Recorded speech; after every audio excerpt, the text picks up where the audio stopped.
Here we've got a lesson about how the graph of a function changes if I change the algebra of the function, transforming functions in other words. I'm going to start with the graph of f of x is x squared. In other words, really y was x squared. And I want to see if we can figure out what's going to happen if I change my equation from f of x is x squared to, let's say, f of x plus 2. So my graph will be the original function plus 2. So at every point, the y value has had 2 added to it. So just see if you can think about what that's going to look like. And it should look like this. At every point, here in red is the original graph. Here in blue is what happens if I take the original function and add 2 to every value. So it's gone up by 2. It's gone up by 2. It's gone up by 2. If I took this point, it would go up to this point. It's gone up by 2. Okay.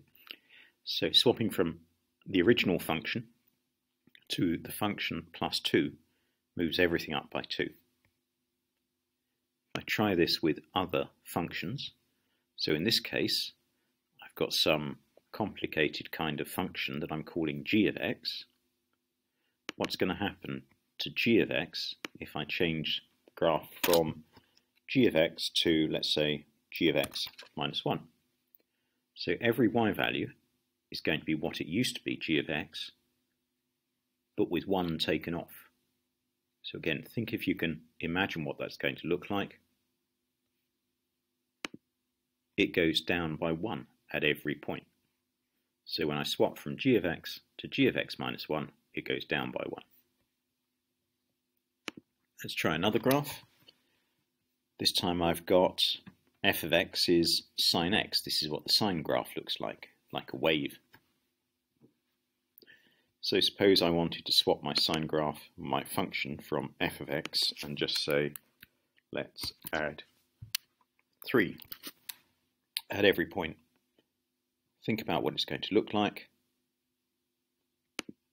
It's gone up by 3. So at every point, I've just moved it up by 3. So I've gone from f of x to f of x. So that part hasn't changed, except I've added 3 onto every y value.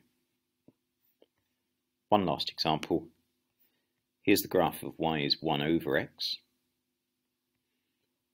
So if I change from the original function of 1 over x to, let's say, f of x 1 over x minus 2,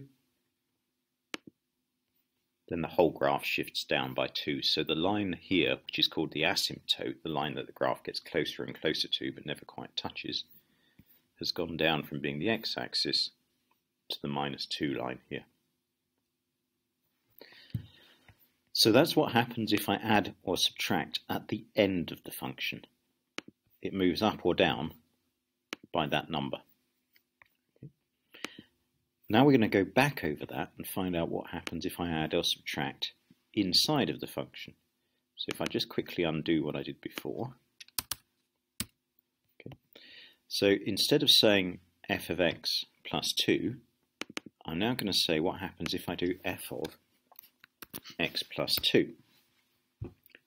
So remember, in this case my original function was x squared. So f of thing was thing squared. So f of x plus 2, if you were doing the algebra, would be x plus 2 brackets, all squared. And that one, kind of surprisingly, looks like that. So let's try it on some other functions and see if we can spot the pattern. So if I undo my original change and I make that g of x minus 1, let's say. So now it looks like that. Same thing here. Let's undo the change that I made last time. And I'll make it f of x plus 3, with the plus 3 inside the bracket, not outside the bracket. Last one. Let me undo my previous change. Instead of f of x minus 2, I'll make it f of x minus 2. So that means whatever the x value is, I take 2 away from it before I put it into the equation.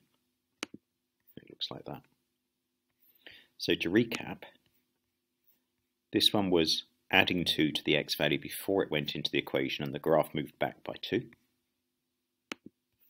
Here we were subtracting 1 from the x value before I worked it out. So for example, if x was 2, I would put x is 1 into the equation because I'd take 1 away from it before I worked the equation out.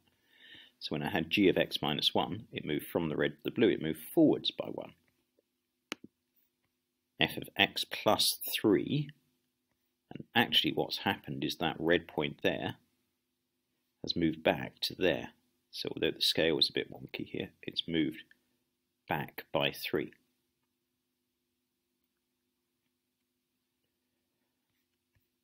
And then finally, f of x minus 2 is moved from the red to the blue, and you can see each point has moved forwards by 2. So if I'm adding or subtracting inside of the bracket before the number goes into working out the function, then the graph moves horizontally by the opposite of that amount. So it moves by plus 2.